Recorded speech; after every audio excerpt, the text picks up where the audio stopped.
What if every no you hear in sales isn't really a brick wall? What if it's, I don't know, an invitation?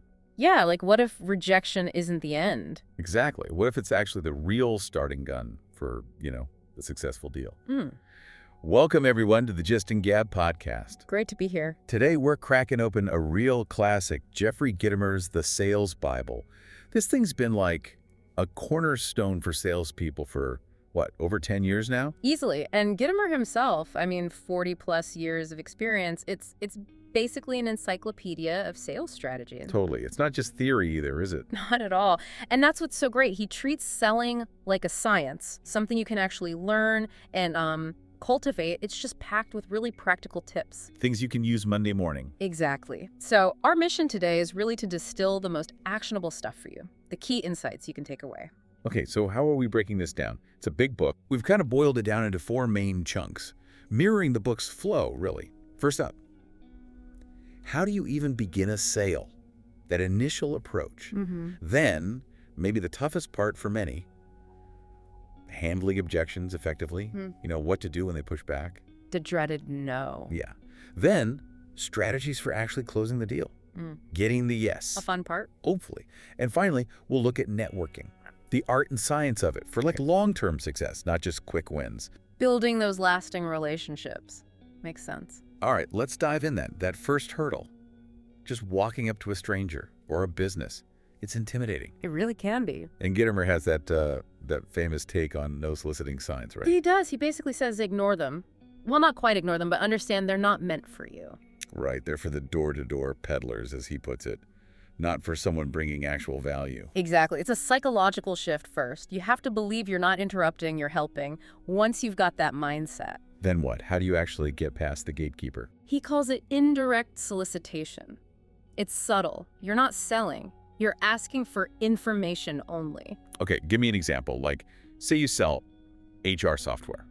Perfect. You'd go to the receptionist and say something like, "Hi, I'm your name. I've got some important info on HR management software. Who would be the right person to leave this for?" See? Non-threatening. Ah, okay. No hard sell. None. Then you follow up gently. Could I ask their position, or is anyone else involved in that kind of decision? You're just gathering intel, building a map. So that first visit, it's not about closing at all. Nope. Not even close. The goal is just leave the info, get the names, and crucially, build a bit of rapport with the admin staff. Be nice. You even suggest leaving a personal note on your card, right? Yeah, little things like that. Makes you memorable. Human. Okay, so you get past the gatekeeper. Now you're face-to-face. You've got, 30 seconds? Next, and you need a killer intro, not just, "Hi, I'm Bob from Acme." Needs to be creative. Yeah. Memorable. Like that Princess Diana example he gives. Exactly. The Grousset's Rose thing. It's quirky, maybe a bit cheesy for some, but you remember it. It differentiates you instantly. Makes sense. And another way to differentiate, or rather to build trust fast, is referrals. Oh, huge for Gitomer. He calls it borrowed trust. Borrowed trust. Explain that. Well, if someone I already trust, like a colleague or friend, refers you to me. I automatically trust you more. Precisely. You skip several steps of doubt and skepticism. It's a massive advantage over a cold approach. Okay, so you're in, you've made an impression, maybe you got a referral. Now you need to understand their needs. Gitomer talks about asking effective questions. Yes, questions that make them think, that reveal what they really need, not just what they say they want. He has that great story about the sour apple. Oh yeah, the old lady wanting sour apples. Right. The vendor asks why she wants sour apples. Turns out it's for her pregnant daughter-in-law who's craving them. But after asking more questions, He ends up selling her oranges instead, because that's what the daughter-in-law actually needed for her health. exactly. The questions opened up a whole new, better sales opportunity by uncovering the underlying need. Which leads to listening. We think sales is all talking, but Gitomer says, Less talking, more listening. Way more. He literally says, just shut up and listen. that's blunt. It is, but powerful. He even suggests practicing silence, like go to a party and try not to talk for an hour. Feel that urge to fill the silence and resist it. Wow, that sounds uncomfortable. But I get it. Let them talk themselves into the sale. Pretty much. Let them articulate their own needs. So yeah, beginning a sale, it's mindset, indirect info gathering, creative intro, good questions, and then just listening. Okay, good summary. But even if you do all that perfectly, objections happen. Always. And here's another Gitomer classic, A sale starts when the customer objects. Right. It's not the end. It's the beginning of the real conversation. The goal is turning that objection into acceptance. But the tricky part is people often don't give you the real reason, do they? No way. They say, I need to think about it, or let me check budgets. Little white lies sometimes. Exactly. So your job becomes detective work. You have to uncover the real underlying objection. Is it really budget?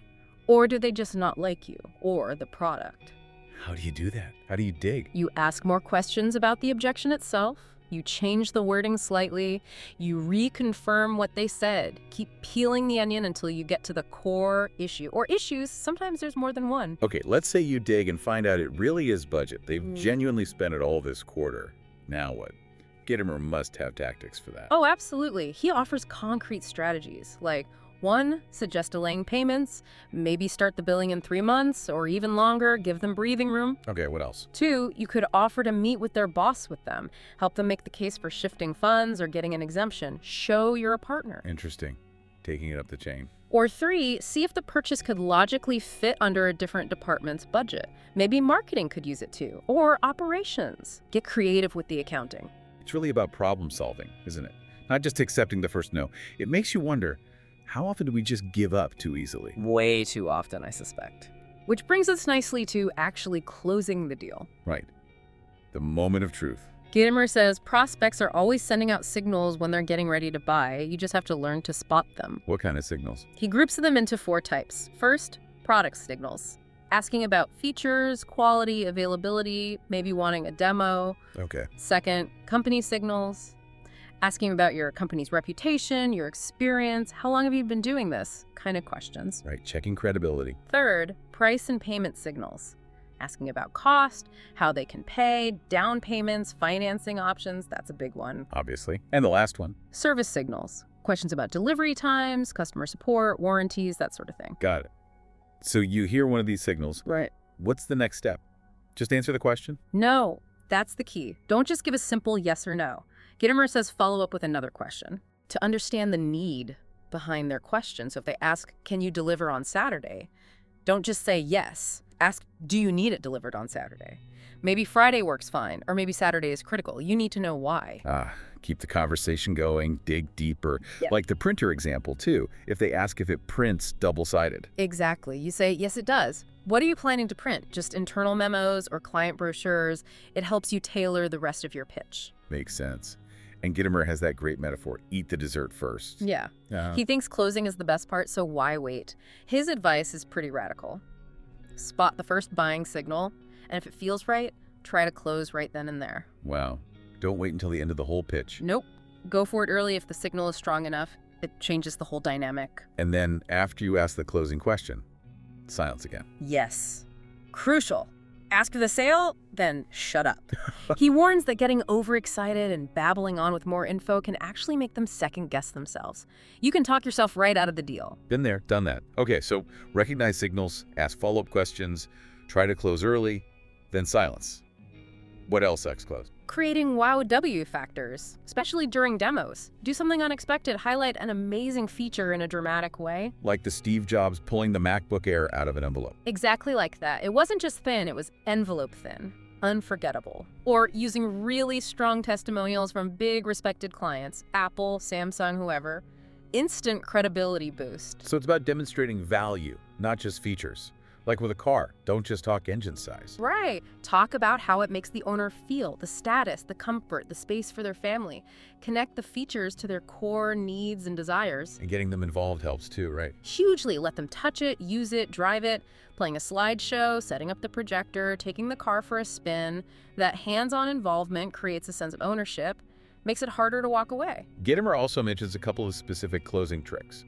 The puppy dog close. Yeah, that's basically a free trial. Let them take the puppy home for the weekends. Let them use the software, try to service.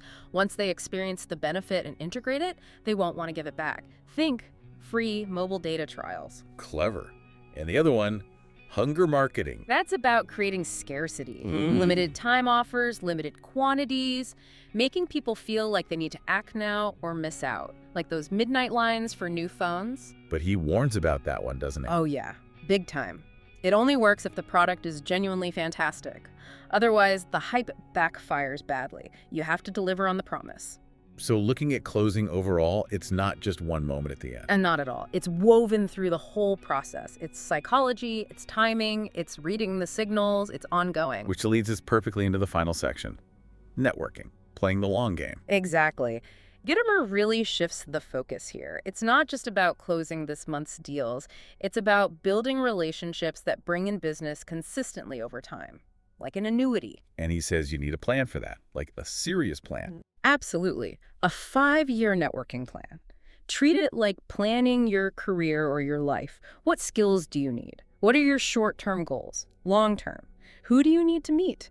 Where should you be networking? How many hours will you commit each week? It sounds very structured. How many hours does he suggest? At least 5 hours a week outside of your regular work hours, dedicated purely to networking activities. 5 hours. That's a commitment. It is. But he claims if you do that consistently, you can realistically generate 20 or more new valuable contacts every week. It's about deliberate, focused effort. Okay, so you're committed. You show up to a networking event. How do you work the room effectively? Gitomer has rules for this, right? He does. Lots of practical tips. Prepare beforehand. Eat first. Dress well. Avoid smoking or too much drinking. Have cards ready. Know your 30-second intro cold. Get there early. Yeah, get the lay of the land. And manage your time. Don't get stuck talking to one person for an hour. Aim for like 75% of your time meeting new people, 25% catching up with existing contacts. And when you meet someone new, ask them to introduce themselves first. Listen actively. Say their name twice to help remember it. Jot quick notes on their business card after you talk. Smart. Yeah. And get involved in the organizations. Definitely. Don't just show up. Join committees. Volunteer. It builds visibility and trust much faster. People do business with people they know, like, and trust. So how do you turn those contacts into real, long-term relationships?